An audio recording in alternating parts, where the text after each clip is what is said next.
जो चार्जशीट में औपचारिक रूप से नाम आया है और प्रदर्शन के माध्यम से हम जनता को भी जागरूक करना चाहते हैं और जनता के सामने जो इनके घोटाले हैं उसके पर्दाफाश निरंतर ईडी द्वारा करे जा रहे हैं, क्योंकि हल्ला मचाते हैं कि हम पे झूठी एफआईआर दर्ज है। तो पुख्ता सबूत इकट्ठे कर कर अब जो चार्जशीट में दाखिल हुए हैं तो उसके लिए जनता को जगाने के लिए कि ये शराब घोटाला, ये माफिया इन्होंने कराया, जो उस घोटाले के पैसे से इन्होंने गोवा का चुनाव लड़ा और उससे वहाँ पर इन्होंने शिकस्त भी खाई।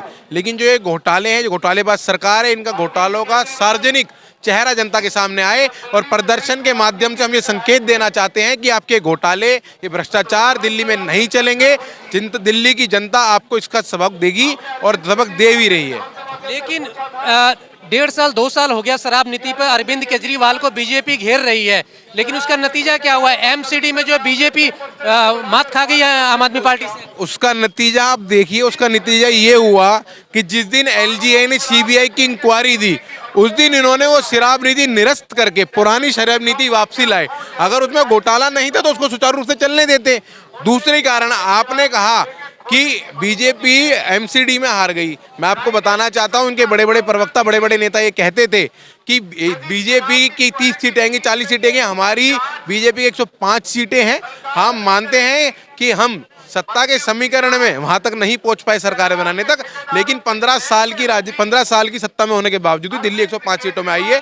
अच्छी फाइट करी है और 25 से 20 सीटें ऐसी हैं जो मात्र 1000 के नीचे पैरेलल से हम हारे हैं और जनता का जो भी विश्वास था उसको समर्थन करते हैं। लेकिन इनकी भ्रष्टाचार की नीतियों का विरोध भारतीय जनता पार्टी प्रचंड रूप से करती रहेगी। आप भारतीय जनता पार्टी के कार्यकर्ता हैं, एक सिपाही हैं। देश में महंगाई बढ़ती जा रही है, मोदी जी पे आरोप लग रहा है, गैस महंगे हो गए, बहुत सी चीजें जो महंगी होगी, क्या कहें? देखिए, मैं आपको कहना चाहता हूं, आप अगर भारतीय इकोनॉमी की बात कर रहे हैं, आप विश्व स्तरीय इकोनॉमी में बात कीजिए। आप देखिए कि इतने बड़े पैंडेमिक के बाद भी जो देश की बड़ी बड़ी जो विकासशील देश थे, हमारा तो विकासशील है, जो विकसित देश थे, अमेरिका हो गया, रशिया हो गया, यूक्रेन, बड़े बड़े देश थे, उनकी आर्थिक स्थिति से अगर आप भारत की जीडीपी कंपेयर करेंगे तो पिछले 10 वर्षों में भी ज्यादा है। बहुत समस्याएं हैं, उनका निचारण करे जा रहा है, चाहे वो किसी भी स्तर पर हो।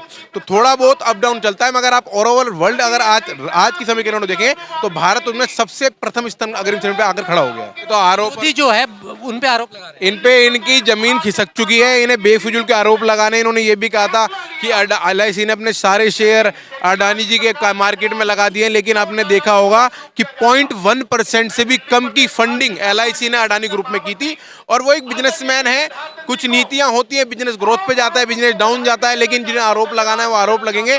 भारत के बिजनेसमैनों का भी बहुत बड़ा रोल है भारत की प्रस्तुतों को आगे ले जाने के लिए। एक बात बताइए, आप लोग केजरीवाल जी के लिए खिलाफ आरोप लगा रहे हैं, प्रदर्शन कर रहे हैं, वो अब जो है 2024 में मोदी जी को हरा के खुद प्राइम मिनिस्टर बनना चाहते हैं।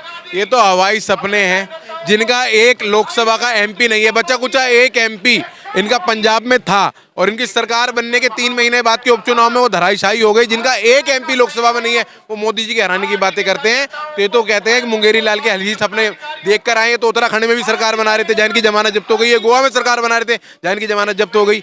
ये अभी वर्तमान में गुजरात में कह रहे थे सरकार बन रहे, वहां इनकी स्थिति क्या है ये सब आपके सामने है। ख्याली पुलाव हैं, उन्हें फलाने दीजिए, वो दिल्ली संभाल लें। दिल्ली में क्या हाल है पानी को लेकर, दिल्ली में क्या हाल है, क्या व्यवस्थाएं हैं, क्या सड़कें हैं, क्या प्रदूषण है। ये गैस चैम्बर बन जाता है दिल्ली। पहले दिल्ली को संभाल लें तब देश की बातें करें। दिल्ली संभल नहीं रही और देश की बातें करने जा रही है। आने वाले चुनाव में लोकसभा में इनकी एक सीट जो शून्य है, शून्य बरकरार रहेगा, एक सीट इनकी आने वाली नहीं है। इसने शराब नीति को वापस लेना पड़ा, क्योंकि उससे ये साबित हो गया कि शराब नीति गलत थी।